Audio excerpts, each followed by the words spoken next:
पराभवाची भीती बाळगू नका. तुमचा एक मोठा विजय तुमचे सर्व पराभव पुसून टाकू शकतो. नमस्कार विद्यार्थी मित्रांनो, अभ्यास परिषद या यूट्यूब चॅनलवर मी अतुल यावलकर तुम्हा सर्वांचे स्वागत करतोय.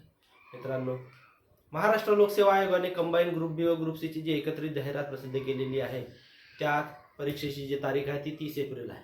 त्या अनुषंगाने जर विचार करतो म्हटलं तर 70 दिवस बाकी आहे. तर मित्रांनो, या 70 दिवसाचे नियोजन कसं करायचं त्याबद्दल मी आजचा हा व्हिडिओ तुमच्याकरता बनवतो आहे. मित्रांनो, या नियोजनामध्ये मी तुम्हाला दोन गोष्टी सांगणार आहे. एक म्हणजे 6 गोल्डन रूल्स बद्दल डिस्कस करणार आहे. त्यानंतर मी तुम्हाला वेळेचे नियोजन कसं करायचं, कसा हिशोबाने तुम्हाला कोणता सब्जेक्ट किती वेळ किती दिवस अभ्यासायचा याबद्दल तुम्हाला आज मी काही महत्त्वपूर्ण गोष्टी सांगणार आहे. मित्रांनो, हे 6 गोल्डन जे रूल आहेत मित्रांनो, हे खूप महत्त्वाचे आहे. या गोल्डन रूल नुसार जर तुम्ही तुमची प्लॅनिंग जर केली, अभ्यासाचं नियोजन जर केलं, तर तुम्हाला यशापासून कोणीच रोखू शकत नाही. ठीक आहे. तर हे गोल्डन रूल कोणते? तर सर्वात पहिला गोल्डन रूल जर विचार करतो म्हटलं तर तुम्हाला तुमचा सिलेबस कोणता आहे हे सर्वात आधी माहिती असायला पाहिजे. तर सर्वात पहिला गोल्डन रूल म्हणतो know your syllabus. Know your syllabus का बरं मित्रांनो? कारण आपल्याला आपला अभ्यासक्रमच जर माहिती नसेल तर आपण कोणत्या दृष्टिकोनातून अभ्यास करायचा? आयोगाची ऍड आली, जाहिरात आली की मुलं सर्वात आधी काय विचार करतात? चला पुस्तकं विकत घेऊन घेऊया. पुस्तकं विकत आणतात आणि अभ्यासाला सुरुवात करतात. परंतु त्यांना हेच माहिती नसते की सिलेबसमध्ये मला काय वाचायचं आहे आणि काय सोडायचं आहे. कारण पुस्तकामध्ये काय असते की मेन्सचा पण सिलेबस असतो आणि प्रीचा पण सिलेबस असतो. पण आपल्याला आता अभ्यासाचा कोणता आहे? आता आपल्याला अभ्यासाचा आहे प्रिलिमिनरी एक्झामचा सिलेबस, पूर्व परीक्षेचा अभ्यास आता आपल्याला करायचा आहे. तर मग आपण काय पुस्तक आणले सरळ वाचायला बसणार का? मग त्यात तर मग आपल्या मेन्सचे पण सिलेबस येतो, मग ते पण वाचायचं का? नाही मित्रांनो. म्हणून ह्या गोष्टीवर आपला अननेसेसरी म्हणजे वेळ व्यर्थ नाही झाला पाहिजे. म्हणून आपण सर्वात आधी आपण काय करणार की सर्वात आधी आपण आपला सिलेबस बघणार. जसं जर तुम्हाला जर एक मजाकीच्या दृष्टिकोनातून जर म्हणायचं जर झालं तर तुम्ही जेव्हा मुलगी पाहायला जाता, लग्न करायचं असते, तर तेव्हा तुम्ही सर्वात आधी काय बघता? फोटो बघता. त्याच्यानंतरच पाहायला जाता ना, की डायरेक्ट म्हणता की चला मुलगी पाहायला जाऊ, असं तर नाही होत ना, नाही का? तर सेम आपला आयोगाच्या प्रश्नपत्रिकेचा आयोगाच्या सिलेबसचा आहे. तर आयोगाचा सिलेबस जर आधी जर बघणार तरच आपल्याला माहिती पडणार की आपल्याला सिलेबसमध्ये काय आहे आणि काय नाही आहे ह्या गोष्टीची माहिती पडणार. तर सर्वात पहिला टॉपिक क्लिअर झाला आपला मित्रांनो की आपल्याला आपला सिलेबस माहिती असणं गरजेचं आहे. दुसरा टॉपिक कोणता मित्रांनो? तर दुसरा गोल्डन रूल जो आहे तुमचा मित्रांनो, तो असणार की याआधी आयोगाचे 10 वर्षाचे प्रश्नपत्रिका चेक करायच्या आणि त्या प्रश्नपत्रिकेनुसार आयोगाने कोणत्या टॉपिकवर किती फोकस केलेला आहे, किती मार्क्सनी विचारलेले आहे याबद्दल आपल्याला माहिती असणं गरजेचं आहे. म्हणजे दुसरा गोल्डन रूल आहे मित्रांनो, आयोगाच्या प्रश्नपत्रिका. तर प्रश्नपत्रिका हा किती वर्ष पुराण्या असायला? 5 ते 10 वर्षाचा. 5 ते 10 वर्ष पूर्वीच्या ज्या प्रश्नपत्रिका आहे ह्या आपल्याला माहिती असणं गरजेचं आहे. कारण या माहिती जर असल्या तर आयोग कोणत्या टॉपिकवर किती फोकस करतो हे आपल्याला कळेल. आयोग किती सोपे प्रश्न विचारतात आणि किती कठीण क्वेश्चन विचारतात ह्याबद्दल सुद्धा आपल्याला माहिती पडणार. म्हणजे ह्या गोष्टी जर आपल्याला आधीच जर माहिती पडल्या तर आपल्याला हे कळून येणार की आपल्याला कोणत्या सब्जेक्टमध्ये किती फोकस करायचा आहे आणि कोणत्या सब्जेक्टमध्ये कमी फोकस करायचा आहे. म्हणजे जास्त फोकस आणि कमी फोकस हे दोन तुम्हाला डिफरन्स माहिती पडणार. मग त्यात तुम्हाला हे पण माहिती कळणार की कोणत्या सब्जेक्टमध्ये सिंपल क्वेश्चन येतात, ठीक आहे, कोणत्या सब्जेक्टमध्ये मीडियम क्वेश्चन येतात आणि कोणत्या सब्जेक्टमध्ये हार्ड क्वेश्चन येतात. ह्या गोष्टीची पण तुम्हाला जाणीव होऊन जाणार. म्हणजे तुम्हाला अभ्यासाचं जे नियोजन करणार म्हणजे तर त्यात तुम्हाला ह्या गोष्टी, ह्या बारकावे जे आहेत ह्या लक्षात येणार आणि त्यानुसार तुमचा अभ्यास सोपी होणार आणि तुमचा वेळ पण वाचून जाणार. ठीक आहे. तर हा झाला दुसरा गोल्डन रूल. ठीक आहे. आता तिसरा गोल्डन रूल काय म्हणतो की तुम्हाला की प्रिपरेशन करा. ठीक आहे. प्रिपरेशन म्हणजे तुम्ही काय केलं? सर्वात आधी सिलेबस माहिती केला आयोगाचा. त्यानंतर काय केलं? आयोगाच्या प्रश्नपत्रिका माहिती केल्या. आयोगाच्या प्रश्नपत्रिका माहिती केल्यानंतर तुम्हाला कळलं की कोणता सब्जेक्ट सोपी आहे, कोणता सब्जेक्ट कठीण आहे. तर इथे आता प्रिपरेशन फेजमध्ये जेव्हा येणार तर तेव्हा तुम्ही काय करणार मित्रांनो, तुम्हाला इथे आता हे बघावं लागेल की तुम्हाला सर्वात आवडीचा सब्जेक्ट कोणता. जो आवडीचा सब्जेक्ट आहे तो सर्वात आधी वाचायचा. ठीक आहे, तर तो आवडीचा सर्वात आधी, मग न आवडीचा जो सब्जेक्ट आहे आता जसा तो सर्वात शेवटी वाचणार. तर आता इथे आपल्याला किती सब्जेक्ट वाचायचे आहे, आपल्याला टोटल 5 जीएसचे सब्जेक्ट वाचायचे आहे आणि 2 एक ऍक्टिव्ह रिझनिंग आणि एक करंट अफेअर्स, म्हणजे असे टोटल 7 सब्जेक्टचा अभ्यास करायचा आपल्याला मित्रांनो. तर या प्रिपरेशन फेजमध्ये तुम्ही कसा अभ्यास करणार, प्रिपरेशन फेजमध्ये तुम्ही टाइमच्या हिशोबाने अभ्यास करायचा. तुम्ही काही एका सब्जेक्टला पर्टिक्युलर काही वेळ देऊन द्यायचा आणि दिवस देऊन द्यायचे. त्या दिवसात तुमचा तेवढा सिलेबस झालेला असायला हवा. अच्छा, आता सिलेबस किती झाला असावा, किती वाचून झालेला असावा यावर आपण बोलूया. तर मित्रांनो, तुम्ही एक पुस्तक विकत घेता. आता पुस्तक विकत घेता तर तुम्ही काय विचार करता की मला ही पुस्तक 15 दिवसात वाचून व्हायला हवी.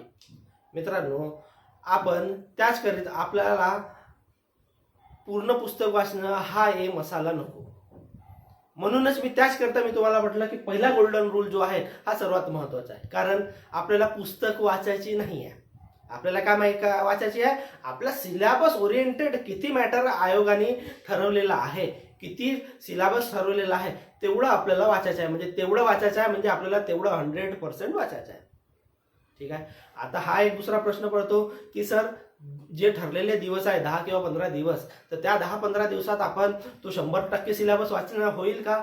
तर ऑफकोर्स नॉट, शक्य नाही आहे. पूर्ण 15 दिवसात जर सिलेबस वाचतो म्हटलं तर ते शक्य नाही आहे. मग किती वाचायचा हा मोठा नवीन प्रश्न पडतो. तर आपल्याला त्या 100% सिलेबस पैकी आपला 65 to 70% सिलेबस जो आहे हा कव्हर व्हायला हवा. ठीक आहे, तर हा 65 to 75% सिलेबस कव्हर झाल्यानंतर उर्वरित जो 30 ते 35% सिलेबस राहतो तो कसा करायचा, त्यावर पण मी मित्रांनो तुम्हाला थोड्या वेळानंतर एक टाइम टेबल जो बनवून देणार, त्यामध्ये मी तुम्हाला डिस्कस करणार. ठीक आहे, तर आता इथे आपण काय करणार आहोत, प्रिपरेशन फेजमध्ये कोणतेही 2 सब्जेक्ट काही 15 दिवस घ्यायचे. ठीक आहे, नंतरचे 15 दिवस दुसरे 2 सब्जेक्ट घ्यायचे आणि उर्वरित 15 दिवस जे आहे हे इथे उर्वरित सब्जेक्ट जसं 5वा सब्जेक्ट आणि काही जे जसं 30% सिलेबस वाचलेला आहे तर त्या सिलेबसवर आपण फोकस करणार. मित्रांनो, प्रिपरेशन फेज जे असणार इथे आपण 2 पार्टमध्ये प्रिपरेशन फेजला डिवाइड करणार. प्रिपरेशन फेजला 2 फेजमध्ये जेव्हा डिवाइड करणार तर कसं करणार, तर मित्रांनो आता इथून 70 दिवस बाकी आहे आपल्याला. 70 दिवसाच्या प्लॅननुसार जर आपण विचार करतो म्हटलं तर आपल्याला आपण इथे 2 तुकड्यामध्ये या दिवसाला विभाजित करूया. पहिला तुकडा जो असणार 50 दिवसाचा असणार, दुसरा तुकडा जो असणार तो 20 दिवसाचा किंवा 21 दिवसाचा असणार. कारण आता 70 दिवसानुसार जर विचार केलं तर 70 आठवडे आपल्याजवळ बाकी आहे. या 70 आठवड्यात जर आपण 7 आठवडे जर पकडले, 7 आठवडे, एक 7 आठवड्याचा हे टप्पा पकडणार आणि दुसरा 3 आठवड्याचा. ठीक आहे, तर या 7 आठवड्यामध्ये आपण काय करणार, आपण फक्त प्रिपरेशन करणार. अच्छा, फक्त प्रिपरेशनमध्ये जे भर देणार का, नाही, तिथे आपण आयोगाने विचारलेले जे पूर्वीच्या प्रश्नपत्रिका आहे त्यावर सुद्धा आपण चर्चा करणार किंवा आपण अभ्यासणार आणि सोबतच MCQ जे आपल्याला मार्केटमध्ये इझिली अवेलेबल असतात त्यावर पण आपण अभ्यास करणार. म्हणजे प्रिपरेशन फेजमध्ये आपण 3 गोष्टी प्रकर्षाने करणार. एक प्रिपरेशन करणार, दुसरा आहे आयोगाने दिलेले MCQ क्वेश्चन सॉल्व्ह करणार आणि तिसरं असणार आपला मित्रांनो की MCQ जे आहे त्याबद्दल अभ्यास करणार. तर चौथा जो आपला गोल्डन रूल आहे मित्रांनो तो हेच म्हणते की आयोगाचे प्रश्नपत्रिका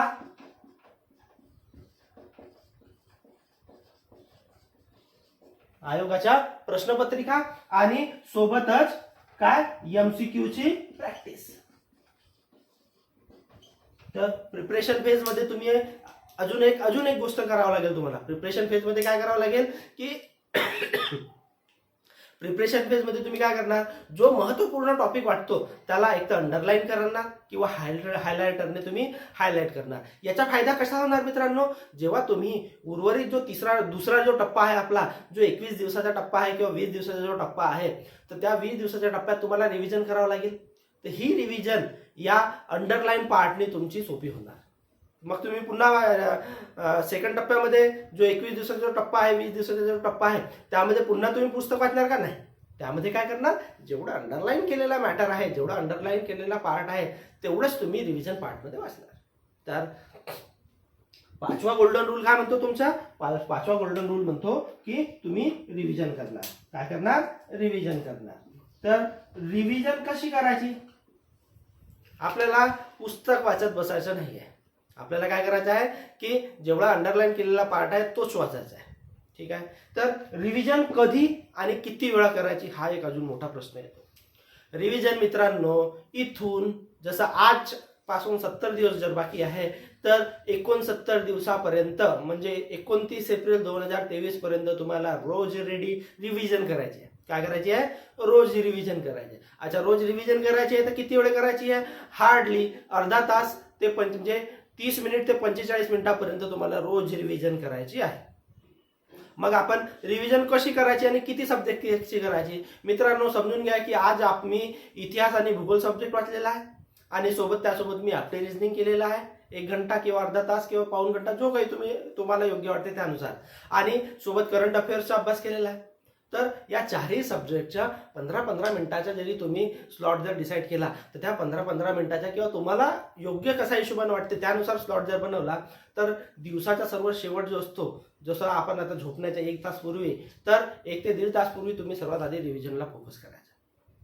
तर इथे आपण चारही सब्जेक्टची रिव्हिजन करणार. म्हणजे दिवसभरात का बारकावे आपण वाचलेले आहे ते एकदा रिवाइज करून घेतले की आपल्या डोक्यात ते फिट होऊन जातात. म्हणजे जेणेकरून जेव्हा आपण एक्झामला जातो तेव्हा आपल्याला हे बारकावे लक्षात तात्काळ लगेच लक्षात येतात आणि आपल्याला MCQ सॉल्व्ह करण्याकरता मदत होते. आता इथे आपण रिव्हिजन सुद्धा क्लिअर केलेली आहे. 5वा गोल्डन रूल आणि सर्वात महत्त्वाचा गोल्डन रूल जो मित्रांनो तो असणार तुमचा मेडिटेशन. मित्रांनो इथे मेडिटेशन का बरं करण्यासाठी मी तुम्हाला सांगतोय याच्या मागचं कारण म्हटलं म्हणजे आपण दिवसभर अभ्यास करत असतो मित्रांनो. प्रत्येक छोट्या छोट्या बारकाव्यावर आपण खूप लक्ष केंद्रित करत असतो. त्यात आपण मेंटली आणि फिजिकली दोन्ही गोष्टींनी आपण थकलेलो असतो. मग आता दोन्ही गोष्टींनी थकलेलो असतो तर आपल्याला कधी कधी स्ट्रेस येते, आपण थकून जातो, तर शरीर काही गोष्टीसाठी तयार नसतो. ठीक आहे. तर त्या सिच्युएशनमध्ये आपल्याला स्वतःला रिलॅक्स करण्याकरता, स्वतःला स्ट्रेस फ्री करण्याकरता आपण मेडिटेशनचा उपयोग करू शकतो, मेडिटेशनचा सहारा घेऊ शकतो. आता मेडिटेशनमध्ये काय करावं लागेल तुम्हाला? मेडिटेशनमध्ये काही नाही, झोपण्याच्या 10 मिनिटापूर्वी तुम्ही मेडिटेशन करायला हवं. त्या मेडिटेशनमध्ये काय होणार की तुमचं मन जे आहे ते एकाग्रचित्त होणार, ज्यामुळे तुमची जी आलेली दिवसभराची स्ट्रेस आहे, शरीराची थकान जी आहे ती ऑटोमॅटिकली दूर होणार आणि त्या हिशोबाने मग तुम्हाला झोप पण चांगल्या रीतीने लागणार आणि दुसऱ्या दिवशी तुम्हाला एक चांगलं नियोजन, पुन्हा एक चांगल्या एनर्जीने तुम्हाला अभ्यासाकरता सुरुवात करायला एक चांगला दिवस सुरू होतो. म्हणून मेडिटेशन सुद्धा तेवढंच गरजेचं आहे जेवढं हे 5 गोल्डन रूल. तर या 6वा जो मेडिटेशन आहे याला न विसरता रोज 10 मिनिट करायचं. सोबतच हा मेडिटेशनचा जो रूल आहे हा जेव्हा सकाळी जेव्हा तुम्ही अभ्यासाला सुरुवात करता तेव्हा सुद्धा स्टार्ट करायला हरकत नाही. कारण आपण कसं असते की आपण दिवसभरात आदल्या दिवशी दिवसभरात खूप काही गोष्टी केलेल्या असतात, अभ्यास केलेला असतो, ठीक आहे, कुठेतरी फिरून आलेला असतो, तर आपल्याला काही गोष्टी अशा अट्रॅक्टिव्ह दिसतात तर त्या अट्रॅक्टिव्ह गोष्टीकडे आपलं मन अधामधात डायव्हर्ट होत असतं. आता त्या अट्रॅक्टिव्ह गोष्ट कोणची हे तुम्ही तुमच्या हिशोबाने तुम्ही ठरवायला हवी. ठीक आहे. तर आपण जेव्हा दिवसाची सुरुवात करतो तर आपल्याला आदल्या दिवशीच्या काही गोष्टी रिकॉल होतात.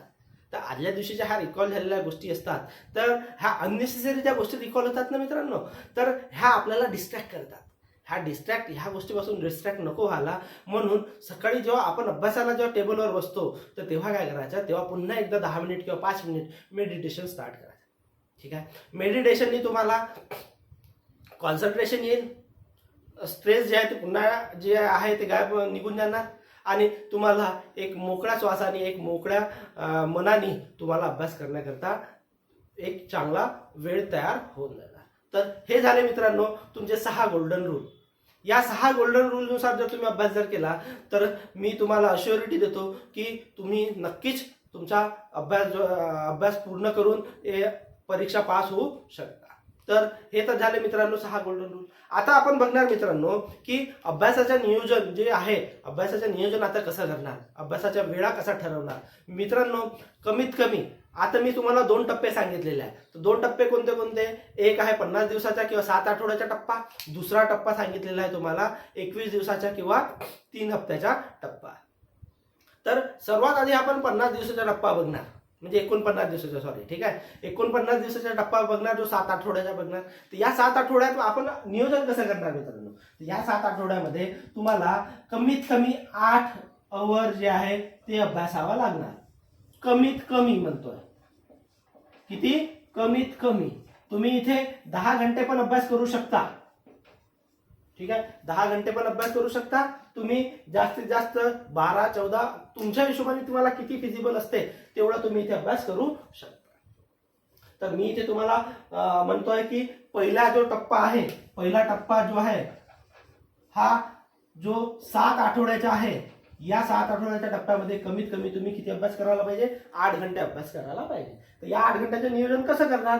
तुम्ही तुमच्या हिशोबाने ठरवायला हवं की सकाळी 7 ते 10 सकाळी 7 AM ते 10 AM हा एक अभ्यासाचा टप्पा असायला हवा तुमचा, ठीक आहे. त्यानंतर इथे मित्रांनो, आता तुम्ही कंटिन्यू अभ्यास करणार का? नाही मित्रांनो, 50 मिनिटाचा एक स्टँडर्ड आवर ठरवायचा, ठीक आहे. म्हणजे इथे 7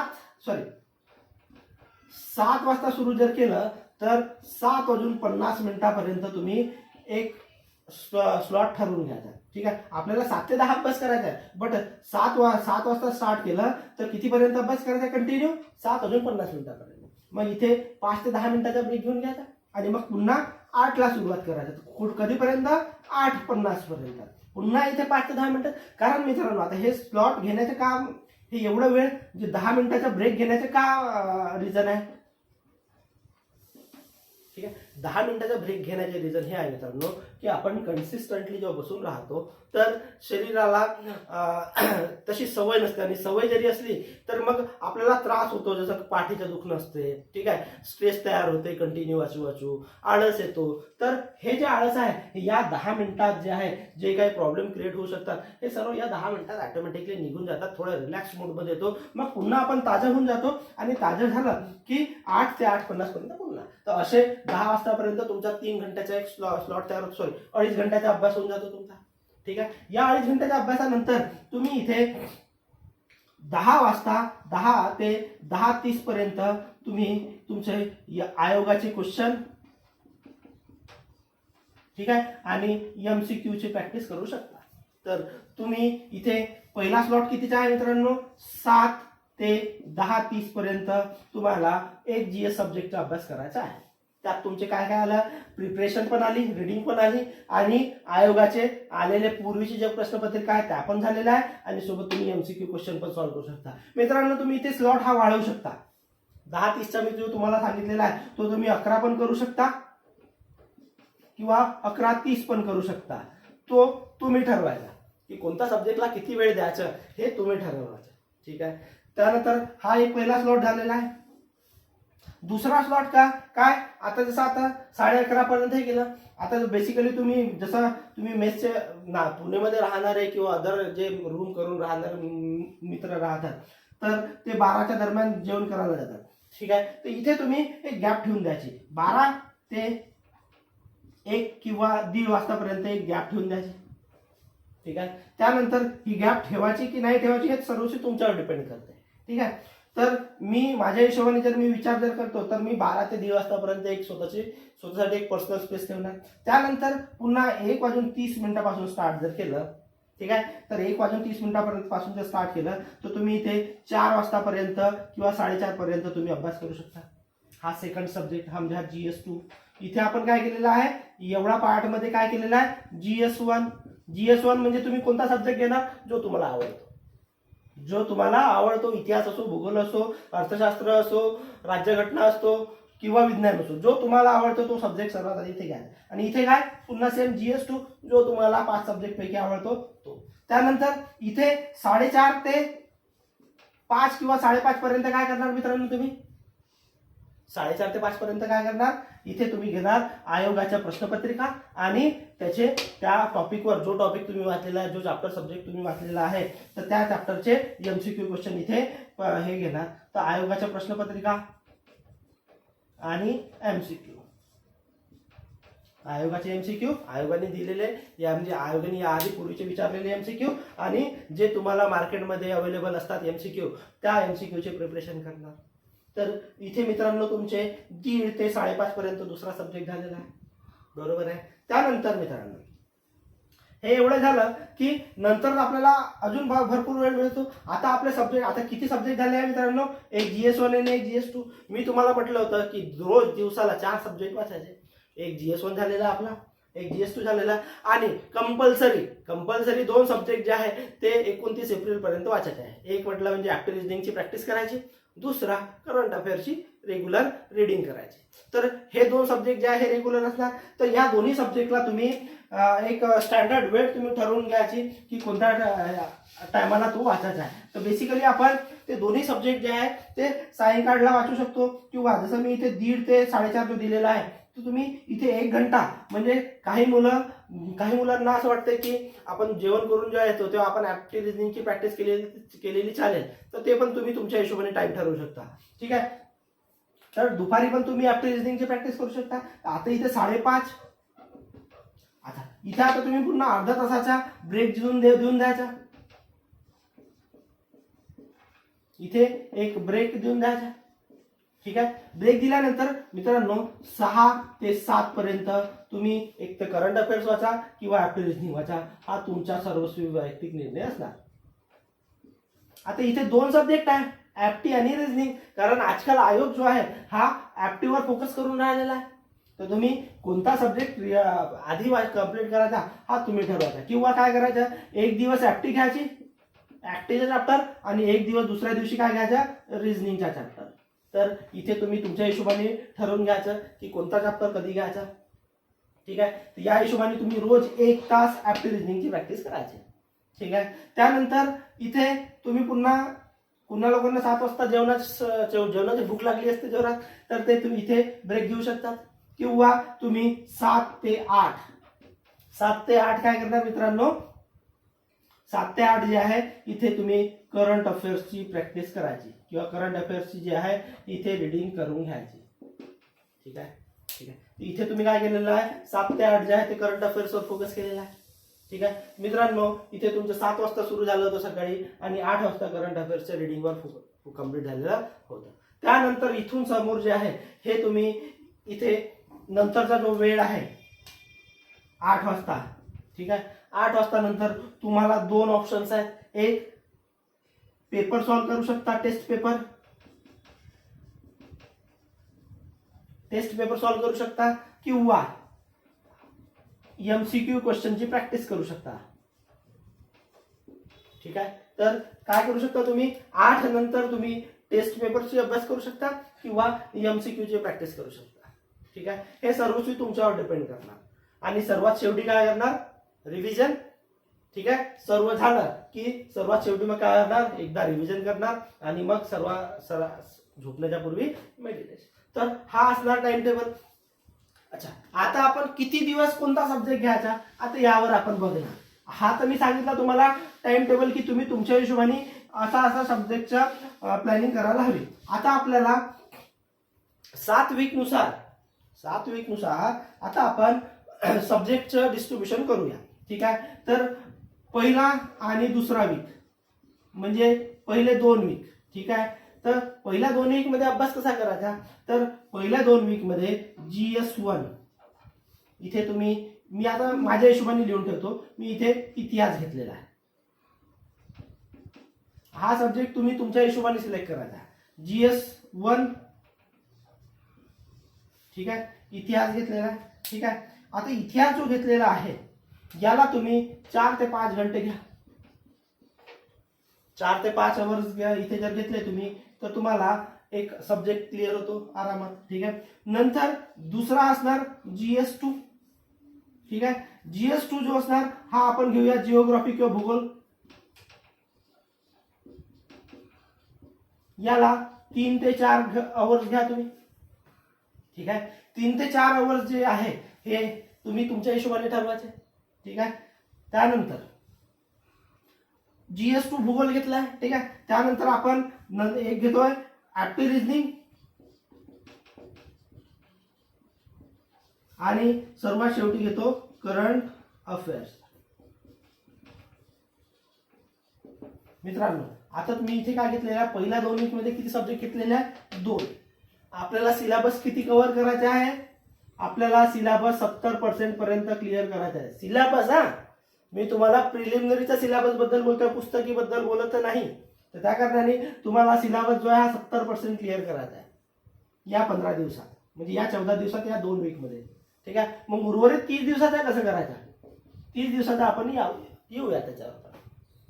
आता मित्रांनो आता तुम्ही इथे काय होते की पहिल्या आता 14 दिवसाचा हा स्लॉट आहे. या 14 दिवसाच्या स्लॉट मध्ये काय होते की 10व्या दिवसापर्यंत खूप छान अभ्यास होतो. 10 दिवसापर्यंत खूप छान अभ्यास होतो आणि इथे तुमचा अभ्यास होतो 50 ते 60% पर्यंत अभ्यास होऊन जातो. ठीक आहे. पण इथे एवढा अभ्यास झाल्यानंतर या 10 दिवसापर्यंत तुमची एनर्जी डाऊन होऊन जाते, कारण तोच सब्जेक्ट वाचू आपण बोर होऊन जातो. मग या सिच्युएशन मध्ये आपल्याला काय होते की आपल्याला टार्गेट काय असतो की आपल्याला पूर्ण 100% सिलेबस वाचायचा असतो. 100% सिलेबस वाचायचा टार्गेट असतो आपला, आणि आपला 10 दिवसापर्यंत 50 ते 60% अभ्यास होतो आणि आपण हा सब्जेक्ट कंटिन्यू वाचू बोर होऊन जातो. मग त्या सिच्युएशन मध्ये काय वाटतं मग आपल्याला की आपला 10 दिवसात 100% झालेला नाही आहे, मग आपला फक्त 70% झालेला आहे, उर्वरित 30% कसा, तर मग आपण फास्ट रीडिंग करायला सुरुवात करतो आणि याला टार्गेट करतो. आणि मग माहिती असं होते की आपला 10 दिवसात 50 ते 60% जो झालेला होता त्याच्यात कुठेतरी तुमचा मिसमॅच झालेला आहे, आणि नंतर 30% करायला जातो आणि या 30% मध्ये पूर्ण काही होत नाही आणि आपण अर्धा अधुरा आपला अभ्यास जो असतो तो होऊन जातो. मग आपल्याला असं वाटतं की आपला 100% झालेला आहे, बट आपल्याला ते या फास्ट म्हणजे रिमेनिंग 4 दिवसात जे आपण अभ्यासावर फोकस करतो किंवा टार्गेट करतो ते इथे ह्या 30%चा अभ्यास पूर्ण झालेला नसतो. याचे पूर्ण बारकावे जे आहे, छोट्या छोट्या गोष्टी ज्या आहे, ज्या आयोग फोकस करतो त्या गोष्टी आपल्या कम्प्लीट होत नाही आणि मग आपण पेपरमध्ये काय असतो कमी मार्क्स पडते आणि मग आपण म्हणतो की मी तर अभ्यास केला होता पूर्ण, पण तो मित्रांनो योग्य नसतो. म्हणून इथे तुम्ही या पहिल्या 2 वीक मध्ये 70% टार्गेट ठेवायचा. एवढा झाला पाहिजे. जरी नाही जरी झाला 65% पण जरी झाला तरी चालेल, काही हरकत नाही. रिमेनिंग जो आहे तो आपण कम्प्लीट करू ना. नाही जरी झाला तर काय फरक पडतोय. अरे 65% मध्ये भरपूर होतो ना.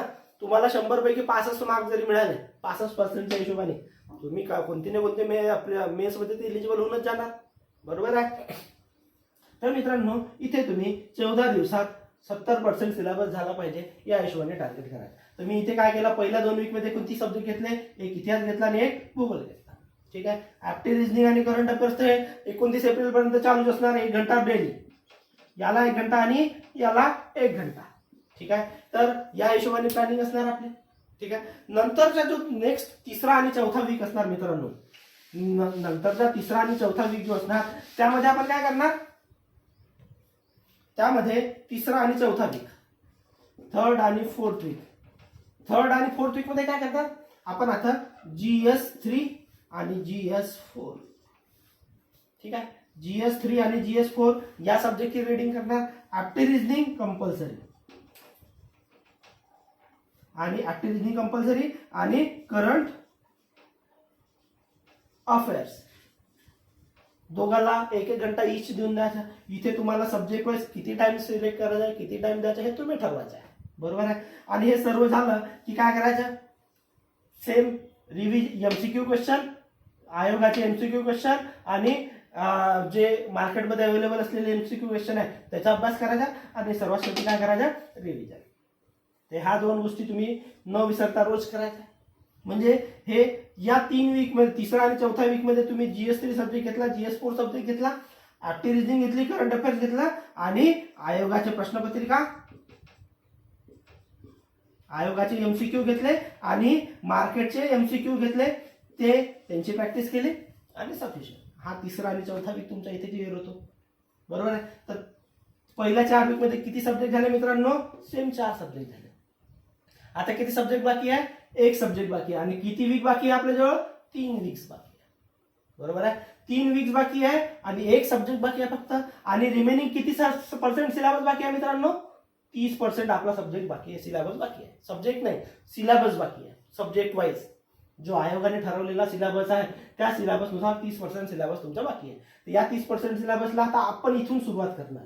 तर आता काय करणार मित्रांनो, आता आपल्याजवळ 4 वीकमध्ये 4 सब्जेक्ट झालेले आहे. आता आपण 5व्या आणि 6व्या वीकची प्लॅनिंग करूया. 5व्या आणि 6व्या वीकची प्लॅनिंग जर केली आपण, तर आपण कशी करणार? 5वा आणि 6वा वीक. 5व्या आणि 6व्या वीकमध्ये काय करणार आपण? GS5. बरोबर आहे. GS5 चा तुम्ही टाइम तुमच्या हिशोबाने सिलेक्ट करा. बरोबर आहे. मग आता इथे GS5 घेतला मी 5व्या आणि 6व्या वीकमध्ये. आता इथे काय करणार मित्रांनो? मी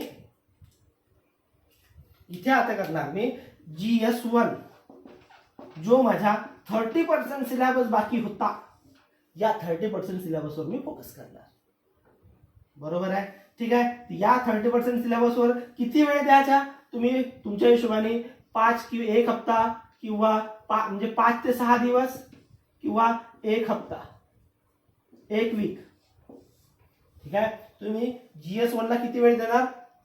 5 ते 6 दिवस किंवा 1 वीक.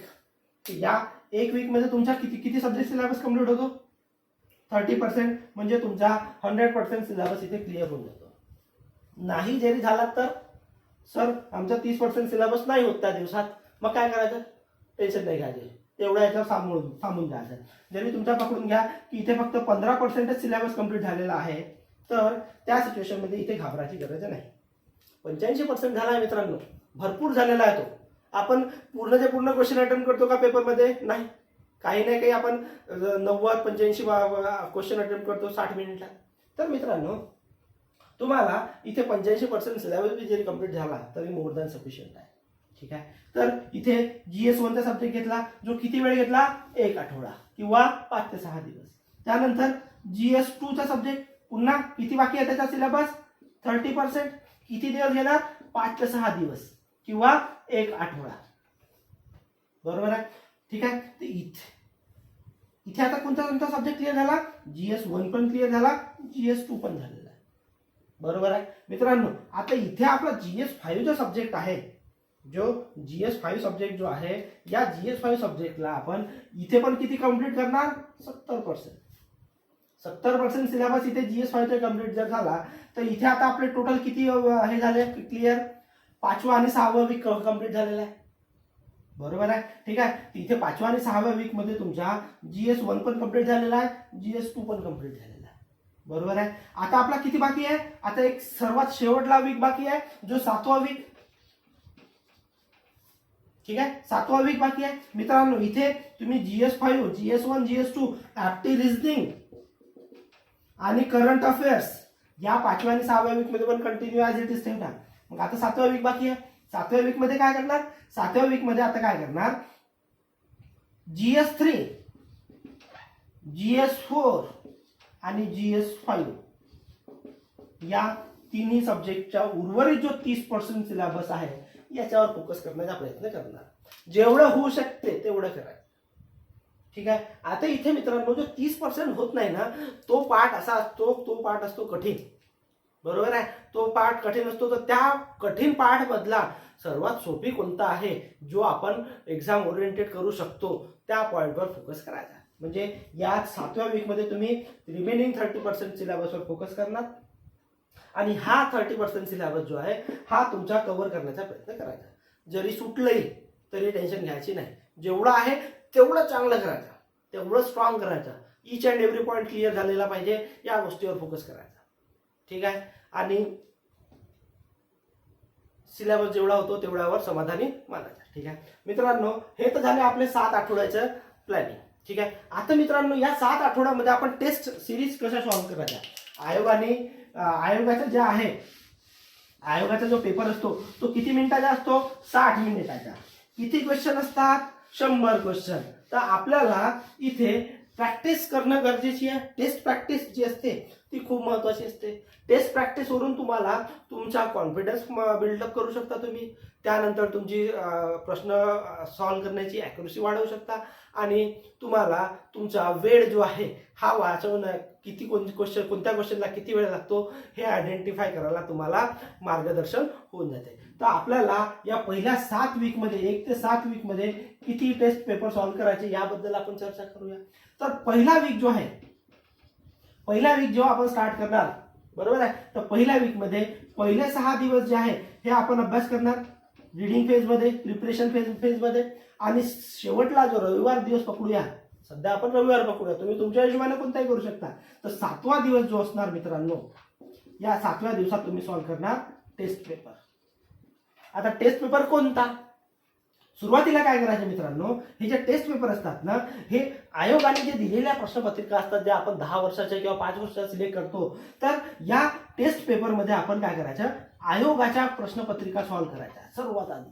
म्हणजे पहिल्या 7 वीकमध्ये काय करणार आपण, फक्त आणि फक्त आयोगाचे टेस्ट पेपर सॉल्व्ह करायचे. आयोगाने दिलेले जेवढे क्वेश्चन पेपर आहे कंबाईन करताचे, त्या सर्व आयोगाच्या टेस्ट पेपर सॉल्व्ह करायच्या. तर किती वीक पर्यंत करणार?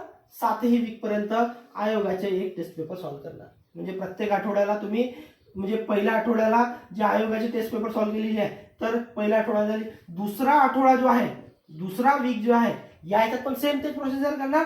काय करणार, एक टेस्ट पेपर जो आहे तो आयोगाचा सॉल्व्ह करणार, आयोगाचा क्वेश्चन पेपर सॉल्व्ह करणार, आणि इथे दुसरा अजून एक टेस्ट पेपर सॉल्व्ह करणार जो मार्केटमध्ये तुम्हाला अवेलेबल असतो. मार्केटमधला कोणताही एक मार्केटचा टेस्ट पेपर घ्यायचा, तो सॉल्व्ह करायचा. तर मित्रांनो, पहिल्या आठवड्यात किती म्हटलं तुम्हाला, मी फक्त आणि फक्त एक आयोगाच्या टेस्ट पेपर बद्दल बोललोय. दुसऱ्या आठवड्यात काय म्हटलेलं आहे मी, दुसऱ्या आठवड्यात म्हटलंय तुम्हाला मी 2 टेस्ट पेपर सॉल्व्ह करायला बोलतोय. 2 टेस्ट पेपर कोणते? पहिला आयोगाचा, दुसरा मार्केटमधला टेस्ट पेपर. मार्केटमधला कोणताही घ्या तुम्ही, तुम्हाला जो सोयीस्कर वाटतोय, जो सिंपल वाटतंय, जो सोबर वाटतंय, तो तुम्ही इथे करायला हवा. 2 आठवडे झाले मित्रांनो. तिसरा आठवडा काय करायचा? तिसऱ्या आठवड्यामध्ये सेम प्रोसिजर रिपीट करायची. तिसऱ्या आठवड्यामध्ये पण टेस्ट पेपर वाढवायचे. तिसरा आठवडा काय म्हणते, तिसऱ्या आठवड्यात पुन्हा सेम. आता इथे तिसऱ्या आठवड्यात 3 पेपर सॉल्व्ह करायचे मित्रांनो, 3 टेस्ट पेपर. तर एक पेपर कोणता? आयोगाचा, आयोगाचा एमसीक्यू पेपर,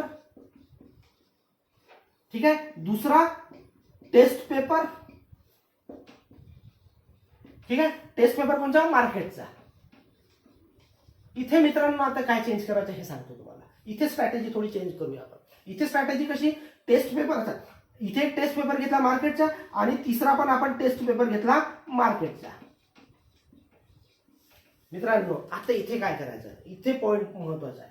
इथे टेस्ट पेपर जो मार्केटचा आपण जो सॉल्व्ह करणार आहोत, हा सध्या मी एक अझम्पशन पकडतो, ठीक आहे. एक अझम्पशन पकडतो की इथे मी युनिक अकॅडमीचा सॉल्व्ह केलेला आहे मार्केटचा पेपर, युनिक अकॅडमीचा. तर इथे कोणता घ्यायचा? इथे घ्यायचा डेक्कनचा, डेक्कन अकॅडमीचा. तर डेक्कन अकॅडमीचे 2 वेगवेगळे पेपर झाले.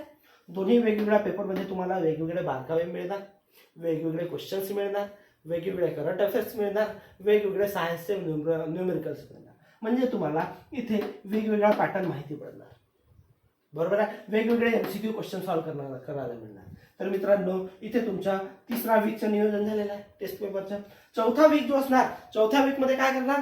चौथ्या वीकमध्ये सेम टेस्ट स्ट्रॅटेजी अप्लाय करणार, ठीक आहे. चौथ्या वीकमध्ये सेम टेस्ट स्ट्रॅटेजी, पण इथे आता चौथ्या वीकमध्ये टेस्ट जे आहे ते थोडं जास्त सोडवण्याचा प्रयत्न करणार. तर चौथा टेस्ट पेपर ऍड करणार मित्रांनो आपण.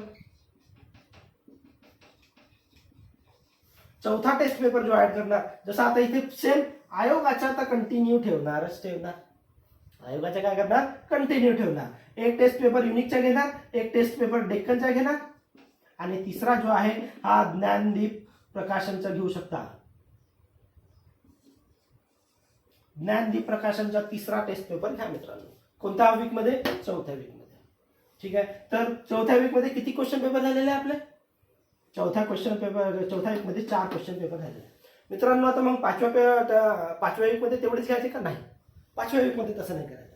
5वा आणि 6वा वीक जो आहे, 5वा 6वा आणि 7वा वीक जो आहे, या 3 वीकमध्ये काय करायचं? 5, 6 आणि 7 या 3 वीकमध्ये काय करायचं? फक्त 4 टेस्ट पेपर सॉल्व्ह करायचे.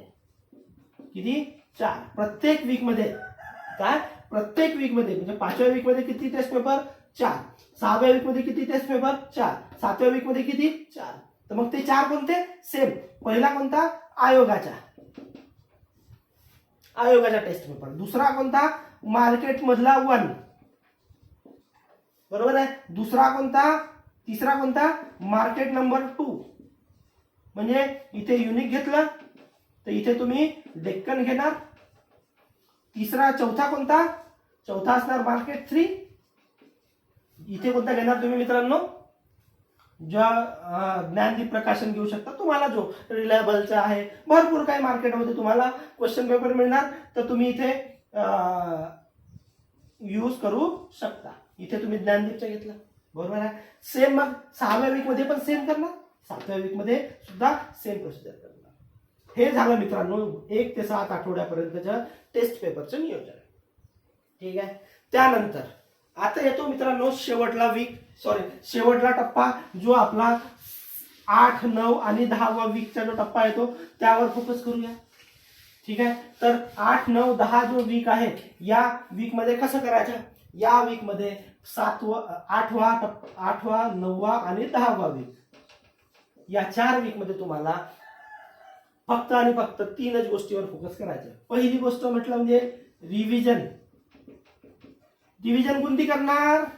रिव्हिजन करणार तुम्ही जे तुम्ही प्रिपरेशन फेज मध्ये जेव्हा तुम्ही वाचलं होतं त्या गोष्टीला, ज्या महत्वाच्या टॉपिक्स होते त्याला अंडरलाईन केलं किंवा हायलाइटरनी हायलाइट केलं, तेवढाच पार्ट वाचायचा. किंवा म्हणतोय, जर तुमच्याजवळ तुमचे स्वतःचे इंडिपेंडेंट नोट्स असतील तर ते नोट्स तुम्ही या फेजमध्ये, कोणत्या 8वा, 9वा, 10वा या वीकमध्ये तुम्ही फक्त तेवढ्याच नोट्सची रिव्हिजन करायची. त्याच्या व्यतिरिक्त वेगळा टॉपिक वाचायचा नाही. नाहीतर तुम्ही म्हणाल की सर माझा 15% सिलेबस बाकी होता, तो मी वाचतो नाही, सोडून द्यायचा. तो कसा कुठे क्लिअर होणार? जे आपण पहिल्या टप्प्यामध्ये जे आपण टेस्ट पेपर सॉल्व्ह केले होते, त्या टेस्ट पेपरमध्ये तुमचा बराचसा टॉपिक जो आहे 15% मध्ये काही ना काही क्लिअर होतो, काही ना काही कव्हर होतो. ठीक आहे. तर हा 15% नवीन वाचण्याची गरज नाही या वीकमध्ये, किंवा 30% जो वाचलेला आहे तो या वीकमध्ये वाचण्याची गरज नाही. या वीकमध्ये आपण काय करणार? या वीकमध्ये दुसऱ्या टप्प्यात जो आहे फक्त आणि फक्त रिव्हिजन करणार. दुसरा काय करणार? Daily test paper. दुसरं काय करणार? Daily test paper 1. मी डेलीची गोष्ट करतो इथे. काय करतोय? डेलीची गोष्ट करतोय इथे. डेली तुम्हाला 1 टेस्ट पेपर सॉल्व्ह करायचा. म्हणजे इथे 7 × 21 म्हटलं म्हणजे 30 एप्रिल पर्यंत पकडला, बरोबर आहे. 30 एप्रिल तर आपण कुठपर्यंत करणार? 29 एप्रिल पर्यंत. आपण टार्गेट कुठपर्यंत ठेवणार? 29 एप्रिल पर्यंत. तर 7 × 21 म्हणजे किती पेपर देणार आपण? 20 दिवस बाकी आहे. तर 20 दिवसाचे 20 पेपर, तर त्यात डेली 1 पेपर, म्हणजे टोटल किती पेपर होणार? 20 पेपर. तर डेली 1 टेस्ट पेपर होणार. आणि तिसरं काय काम करणार? तिसरं करणार रिव्हिजनच्या. तिसरं काम काय करणार? रिव्हिजन ही मस्ट असणार इथे. पण रिव्हिजन तुम्ही कधीपर्यंत करणार? 29 एप्रिल पर्यंत. 29 एप्रिल पर्यंत तुम्ही रिव्हिजन हे 3च मुद्दे करणार. म्हणजे रिव्हिजन म्हणजे, आता रिव्हिजन म्हटलं म्हणजे कोणती?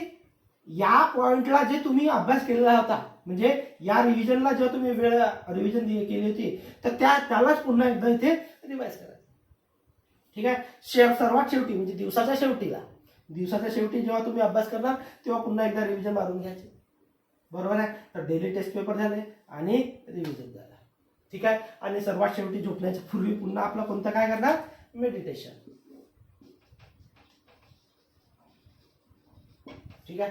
आणि मनात इथे भीती बाळगायची नाही मित्रांनो. हे गोष्ट प्रकर्षाने तुम्ही लक्षात ठेवायची की रिझल्ट काय होणार हा नंतरचा भाग आहे. तुम्ही आज काय मेहनत करत आहे याला सर्वस्वी महत्त्व द्यायचं. क्लिअर आहे. तर तुम्ही आता इथे सर्वात महत्त्वाचा पॉईंट मी तुम्हाला सांगणार की इथे तुम्ही शांत राहायला हवं, पेशन्स ठेवायला हवं आणि स्वतःच्या तब्येतीची काळजी घ्यायला हवी. ह्या गोष्टी जर केल्या तर मी तुम्हाला एवढं नक्की सांगू शकतो की तुम्ही येणाऱ्या पूर्व परीक्षा ज्या आहे तुम्ही चांगल्या मार्क्सनी पास होणार आणि मुख्य परीक्षेच्या तयारी करता लागणार. मित्रांनो, जर तुम्हाला हा व्हिडिओ जर आवडला असेल तर व्हिडिओला लाईक करा, सबस्क्राईब करा आणि शेअर करा. धन्यवाद.